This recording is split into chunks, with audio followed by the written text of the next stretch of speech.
कहते हैं कि जब एक औरत की नेचुरल डिलीवरी होती है, जब उसको बच्चा होता है, तो जो उसको दर्द होता है, ऐसा स्टैटिस्टिक्स के हिसाब से मैंने पढ़ा था कहीं पे कि वो दर्द 200 हड्डियों के टूटने के बराबर होता है। अगर आप ये चीज़ें पढ़ते हैं, इन चीज़ों के बारे में जानते हैं, तो अपने आप आपके माँ के लिए, बहन के लिए, लड़कियों के लिए आपके मन में रिस्पेक्ट अपने आप बढ़ जाती है।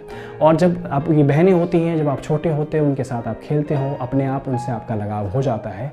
पर जब भी आप आजकल अखबारों को खगाल कर देख लो, अखबारों को पढ़ कर देख लो, जो अनफॉर्चुनेट इंसिडेंट, जो हैवानियत भरे इंसिडेंट आपको देखने को मिलते हैं, उससे कहीं ना कहीं ह्यूमैनिटी जो है वो शर्मसार हो रही है। यह आपको सोचने पर मजबूर कर देता है कि ऐसा क्यों हो रहा है और इसका क्या उपाय है, इसका क्या इलाज है। सबसे ज़रूरी चीज़ है कि आपको अब छोटे बच्चों को उसकी शिक्षा देनी पड़ेगी। इस छोटे बच्चे से एजुकेशन शुरू करना पड़ेगा कि वो लड़कियों की रिस्पेक्ट करें, वो औरतों की रिस्पेक्ट करें, जो कि नहीं हो रहा है, जिसकी वजह से ये अनफॉर्चुनेट इंसिडेंट और भी होते जा रहे हैं। कि माना कि उसकी जीन्स फटी है, कि माना कि उसकी जीन्स फटी है, पर ध्यान से देख, पर ध्यान से देख, वो उसके टैलेंट से बंधी है।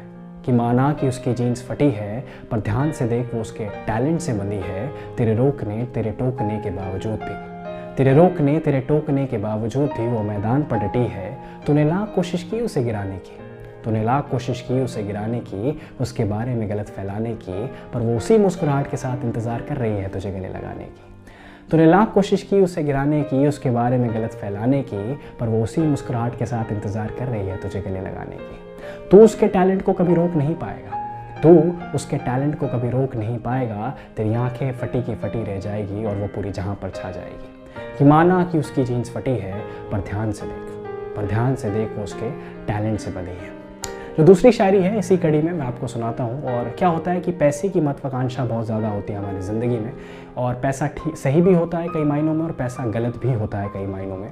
और कभी कभी ऐसा भी होता है कि हम वो काम करते हैं जिसमें हमारा इंटरेस्ट नहीं होता, और जब इवेंचुअली आप वो काम करते हो जिसमें आपका इंटरेस्ट नहीं होता, तो फ्रस्ट्रेशन अपने आप डेवलप हो जाती है।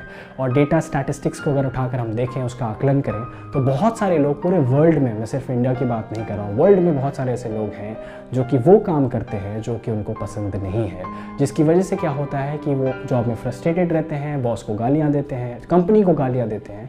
वो हर रोज़ उसी काम को कर रहे हैं क्योंकि उनको पैसा चाहिए, सर्वाइवल करना है। तो उस पर मैंने एक लिखा था कि बड़ी उलझन है ज़िंदगी में, कि बड़ी उलझन है ज़िंदगी में जिसको सुलझाने में बहुत उलझता जा रहा हूँ। कि बड़ी उलझन है ज़िंदगी में जिसको सुलझाने में बहुत उलझता जा रहा हूँ। हर रात जो कसम खाई थी, कि हर रात जो कसम खाई थी काम से आने के बाद, कि हर रात जो कसम खाई थी काम से आने के बाद, सुबह उठकर उसी दफ्तर की तरफ क्यों जा रहा हूँ। कि सुबह उठकर उसी दफ्तर की तरफ क्यों जा रहा हूँ। कभी कभी मैं अपने माँ बाप को कोसता हूँ, कि कभी कभी मैं अपने माँ बाप को कोसता हूँ कि क्या वो कोई सेलिब्रिटी नहीं हो सकते थे। कि कभी कभी मैं अपने माँ बाप को कोसता हूँ कि क्या वो कोई सेलिब्रिटी नहीं हो सकते थे। पर ऐसा सोचकर मैं अपनी खामियों को दबाता जा रहा हूँ, ऐसा सोचकर मैं अपनी खामियों को दबाता जा रहा हूँ। अगर मेरे अंदर सलाहियत है तो मैं खुद ब खुद आगे बढ़ जाऊँगा, अगर मेरे अंदर सलाहियत है तो मैं खुद ब खुद आगे बढ़ जाऊँगा, अगर नहीं तो मैं एक सेलेब के घर पैदा होकर भी कुछ नहीं उखाड़ पाऊँगा। कि बड़ी उलझन है ज़िंदगी में, कि बड़ी उलझन है ज़िंदगी में जिसको सुलझाने में बहुत उलझता जा रहा हूँ। हर रात जो कसम खाई थी काम से आने के बाद, कि हर रात जो कसम खाई थी काम से आने के बाद, सुबह उठकर उसी दफ्तर की तरफ क्यों जा रहा हूँ।